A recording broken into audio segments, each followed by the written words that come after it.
Hi. Hey Phebo, how's it going? It's going pretty good, Zebadextra. It's great. You ready to talk about this movie we saw? I am so ready. We went to go see the early bird matinee showing of Drop on Friday morning. Yes. This is a thriller, PG-13, so it's not too, we already knew going into it wouldn't be too scary. Yeah. But it said it's from the makers of Happy Death Day, which shows someone having like a Groundhog Day being murdered over and over and over again. So I kind of figured it was going to be like that. Not so much. Not so much. This wasn't scary. A little bit of thriller vibes, but Tim said that he didn't have like angst at all or about it really. Not really. It was really tame. Yeah. I have to say. But I still was interested the whole time. I will say, one of the nice things about this was they threw so many suspects at you so quickly. It was kind of disguised who it was until about halfway through. Yeah.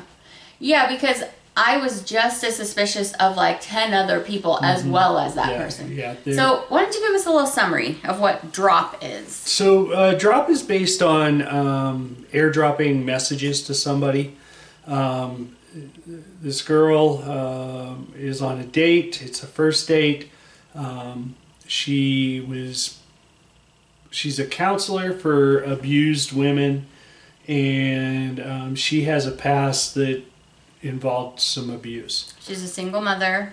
She is a single mother, and to go on this date, her sister's going to babysit her son, and she really hasn't left him much at all. Right. In fact, and I thought it was kind of crazy because I think we're crazy by having as many cameras around our house as we do.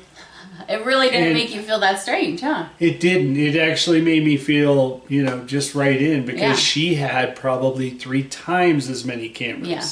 So I have a lot of anxiety about that kind of stuff. So we have a lot of cameras. Plus we have a son with special needs. I need to know where he is at all times, just in case. And she didn't have any of those kind of special circumstances, but she was cameraed to the hilt. She was. Like every room in her house had a camera. Yeah. But it was also, it's important to the plot of the story that she be able to see her house. Sure, So. it does. It does. It plays into that.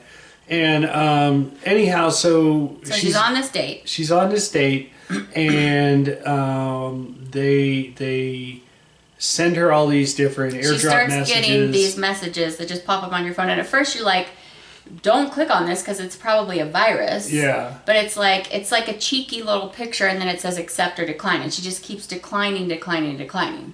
What's the thing that finally makes her? I don't remember.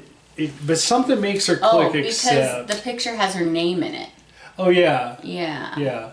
And so it goes from there, and they give her all these different, like, do this, do that. Yeah, and she's not just like putting away her phone because it's rude during her date because she's concerned because she hasn't left her son. Right. She has never been away from her son. And then once she sees that it's not just like someone playing like a silly prank, once she sees that her child is in danger, basically, she has to keep looking at it. Yes. But one of the terms is that she not let her date know what's happening. Exactly. So she has to like pretend that she's having a really nice time while she's being like the worst date ever. And Tim kept being like, dude, why are you still there? I would have left like a long time before he did. So because he doesn't leave, you're also really sus of him. Because you're like, why would this guy still be here? Yeah, why would he still be there with a date that's just like the first half of the movie, she wasn't even at the table. I know, right? Like, she was and he there almost left a couple times, Yeah. but her thing was like, make him stay. So then she has to like play it on thick and try to make him stay. But at the same time, you also know that she does kind of like him. She's been wanting to go on a date with him for a while. Yeah. The whole restaurant, basically, you're sus of because anybody could be airdropping these messages to her within whatever distance. And even though the messages are targeted towards a certain thing, like it could be him, it could be her server, it could be the bartender, it could be the hostess, like it could be anyone. And they go through and they're like, oh, it could be this person who bumped into her. It could be this table of teens at prom. Asian teens at prom. It could be, there's like this whole list of people it could be. And because at first she actually, her date kind of like helps her figure out what even this technology is. Yeah. And then she finds out that she's not supposed to talk to him about it. And so then she because like if she could talk to him about it, he could help her figure a way out. Yes. Potentially maybe. But she's not supposed to. Yeah, she's supposed to do it all on her own. Yeah. So, I mean, it wasn't a bad movie. No. I personally thought it could have been a lot more dramatic.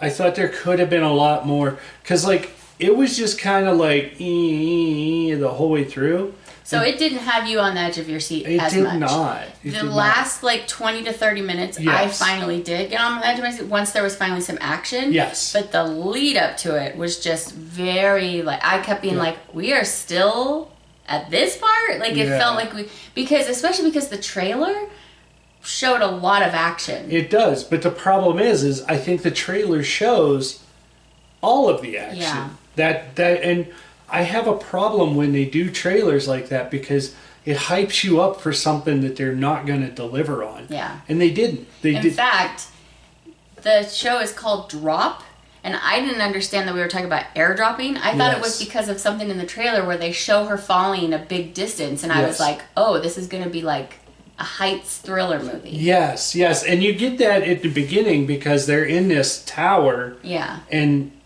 they're both like afraid of heights or something. I don't think that they are. We are. And they sat there and I was like, I don't think we she kept like... Well, that was her excuse to leave the table, remember? Well, at one point. But when they first got there, I noticed it too. So, I mean... I liked it. I would see it again. I don't need to see it now again, but I would see it again. You know what? If it was playing on an airplane... Yeah. I don't know if I'd watch it on an airplane. You know what I mean? I just, like, if somebody was watching it, I'd be okay with it, but I'm not going to go out of my way to ever watch this again. Right, but you didn't dislike it. I would rate this above Tar. That's definitely for sure. Which one did you like better, Black Bag or this? Oh, that's an interesting question. I think I know which one you liked better. I'll be honest, I have to go with Black Bag. Yeah, I figured you would. Because there was at least like a little bit of comedy in there. Yeah, this one was all about trying to amp up your anxiety level, and there was no amping at all. And they should have served this with like a Monster or a Red Bull or something. So I don't think I liked Black Bag better. I think that I liked this better. It was just more pertainable to me. Like I could feel myself in her position a lot more than like the people in Black Bag. Not saying that you necessarily could, but just for me. Well, I don't know that I could see myself in either set of shoes. Yeah. First off, I'm not a hot blonde. Okay. Well, anyway, I'm just saying I think that I liked it a little bit more than you. I could feel her tension as a mother and being wanting to be like, I will literally do anything. No, I got you. And I could see that. But there were some things in there that were just glaringly off to me. Also, like the creator of Happy Death Day, and I think Blumhouse is like a production company that makes a lot of thrillers. So I knew that there was going to be a final twist coming because that's just how Happy Death Day is too. Yeah. I felt that their final twist was like in really poor taste. For me, I was just like, "Oh, are you kidding me?" And so then I was just kind like, of telegraphed. But it didn't deter me from like recommending it. I'd recommend it to somebody who likes thrillers. You know what? I would say watch this. Watch it. Oh. I wouldn't personally go to the theater to watch it. I don't think it's something that needs to be seen in the theater. Mm-hmm. But I mean, it wasn't a bad movie. Yeah. It was just meh. Okay. Oh, I give this about a 7. I'm guessing you went a little lower That's actually where I was thinking too, was about a 7. I liked it more than you, so I guess I'm giving it an 8. If you're giving it a 7. I'll give it a 6 then. Okay. So, yeah. Also, there was basically no well-known actors in this. That surprised me. She's from the show Perfect Couple on Netflix, but everybody else was new and upcoming actors. I recognized none of them. Yeah. Not a single one. But I had a lot of fun watching it with you. You know what? That was the thing. Like, I probably would have graded this lower if I was on my own watching this. Like the gentleman behind us, where he was probably just like, oh my he was goodness. pulling a James. We're talking about James from Love on the Spectrum. Love on the Spectrum. You do a really good James. All right, so that's going to wrap it up. Hopefully you find that helpful. It'll help you decide if you want to watch this on your date or the other one or your activity out. We were going to watch The Amateur, and we probably still will watch that at some point. We'll watch that. Yeah. If you didn't catch our most recent review, we watched Minecraft. We did. We had very different feelings about the quality of that film. We did. But if you want to go check that out, that's there for you too. And also our March television review. Yeah. Of 8 new to us shows in March. New to us, yeah. There were some good ones there. Mm-hmm. Right. Surprisingly. Well, that's going to be it for today. Awesome. We're going to hop off on the other stuff we need to get done. Sounds good, Phebo. Hey. All right. Bye. Bye.